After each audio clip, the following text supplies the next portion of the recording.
The Aventik C3 reel is surprisingly good for how much it costs. I needed something to put some sink tip line on. I didn't want to spend $100 to get an extra spool for my Orvis reel, so I just got the cheapest reel I could find to get me out on the water. Zero expectations. Now, that being said, highly impressed with this $22, $25 reel. Honestly, it is comparable to my Redington Crosswater, which is about a $40 to $50 reel depending on where you get it. I've used this reel a lot. I have a couple of them. I switch out on my Redington Wrangler 8-weight between saltwater and freshwater line if I travel. So it's easier than and almost the same price to buy replacement spools, just buying an entire new reel for a couple extra dollars. So that's what I have to compare it to. And honestly, for the price, you can get two of these Aventik C3s for the cost of one Redington Crosswater and about 5 or 6 of them for an Orvis reel. So take that for what it's worth.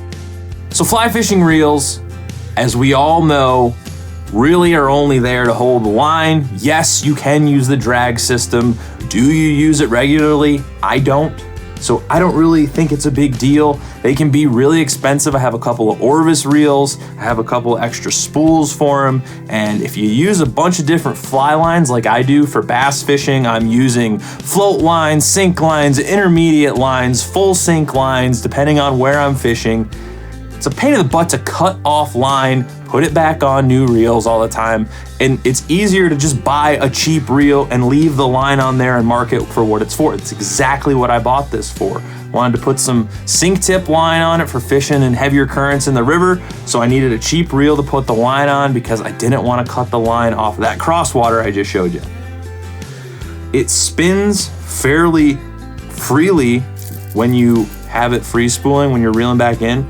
Spins totally free. It doesn't get hung up. It doesn't get clicking on it. It doesn't have any problems so far, even after just using it a few times and dropping it.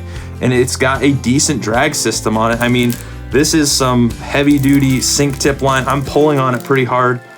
I don't know any fish that's gonna pull hard enough where I live that's gonna start pulling drag off that. You can loosen it up.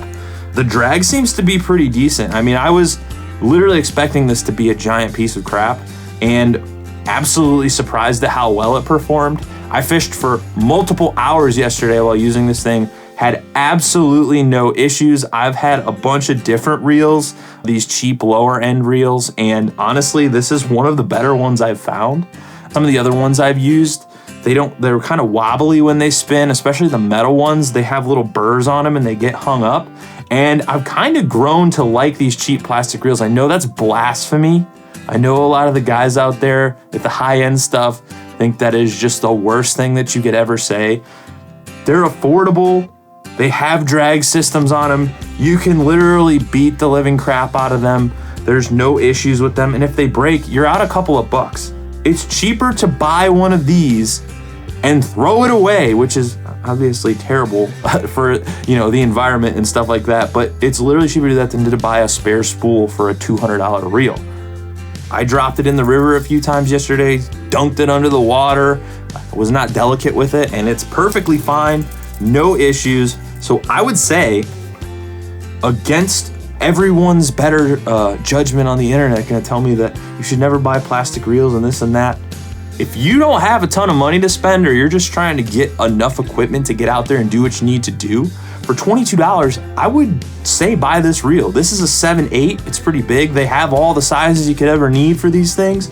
Something to hold line to switch out while you're on the river, or if you wanna hold a bunch of different fly lines with you throughout the day.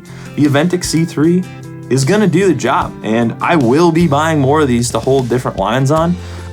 Would I take this in saltwater and go on a big, tarpon fishing with it? Absolutely not. That's where the higher end stuff's gonna come into play. You're gonna use the drag. For going after smallmouth in a local river here in Northwest Ohio where I live, absolutely perfect. If anything ever happens to it, I'll let you know. I'll come back and do a different review. But as of right now, first impressions, this thing's great. If you're looking for something like that, go out and get yourself an Aventik C3. Cheap, easy to use, and surprisingly good quality for the price. So thanks for watching. I'll be back soon with more fly fishing gear reviews.